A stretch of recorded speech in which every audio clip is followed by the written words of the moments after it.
ఒకప్పుడు చిన్నపాటి వర్షం వరదలు వస్తే మునిగిపోయే పరిస్థితి ఉండేది.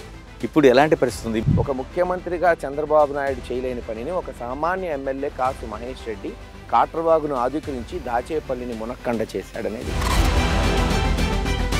నియోజకవర్గంలో ఇప్పుడు బాగా పర్యటిస్తున్నారు, తిరుగుతున్నారు. అంటే ఎలాంటి డిమాండ్స్ అడుగుతున్నారు? మాకు 5 ఏళ్ళు అవకాశం వచ్చినా మాకు పనిచేయడానికి మిగిలింది 3 సంవత్సరాలు. తెలుగుదేశం, జనసేన, బీజేపీ ఒక ఉమ్మడి కూటమి కింద ఎన్డీఏ కింద వాళ్ళు తెరపైకి వస్తున్నారు. ఎలా చూడాల్సిన అవసరం ఉంది? ఇక్కడ ఈ రోజు కనుక తెలుగుదేశం జనసేన కలిసి రాకపోతే మాకు ఎలక్షనే లేదు. ఇక్కడ అక్రమ మైనింగ్ కొనసాగుతుంది, అనేకమైన అరాచక శక్తులు ప్రవేశించినాయి.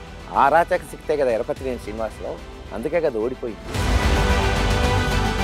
అంటే మీరు అనుకుంటున్న లైన్లో ఎప్పటికైనా డబ్బులు లేకుండా ఎన్నికలు చేసే పరిస్థితి ఏమైనా? నా తర్వాత రాజకీయాల్లో వచ్చేవాళ్ళు లేరు, వస్తానన్నా మేమైతే రాదు.